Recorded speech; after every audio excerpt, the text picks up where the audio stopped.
Dostlar bil bağlama könü dünyaya bu dünya bazıgar bilin alidir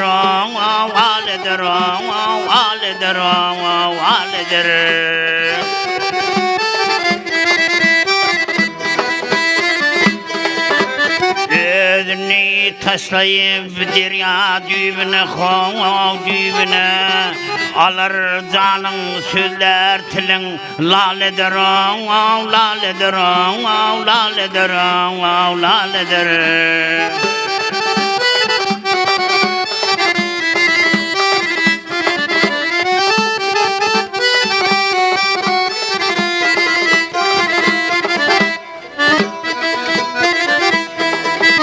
Hoş sözlüğün bir misafir duş gelse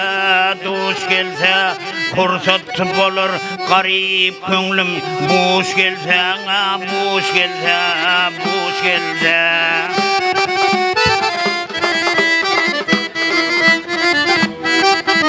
Koçi gide yaman hatın duş gelse Yigirmeste saç sakalın çalıdır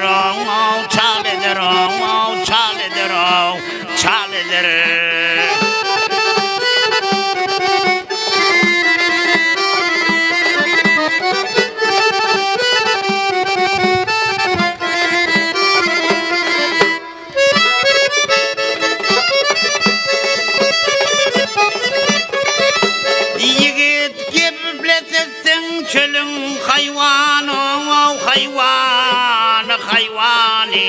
hayvani Yigit var geplesin canın söyünü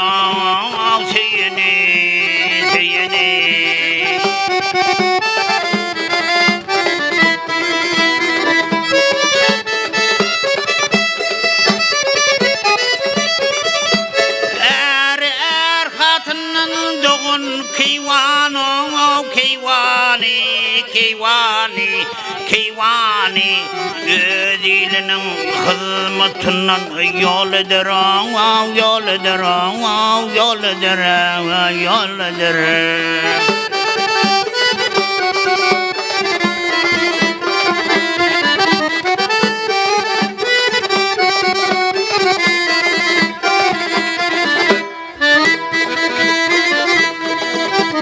Mağtım oli aydır dünyanın iyisi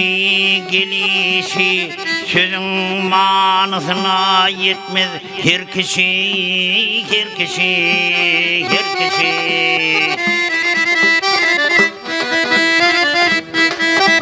Her kimsenin ölse doğun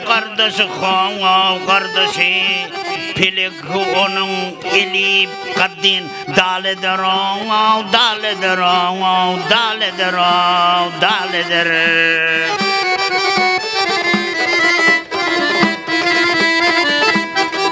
Her kişinin ölse doğun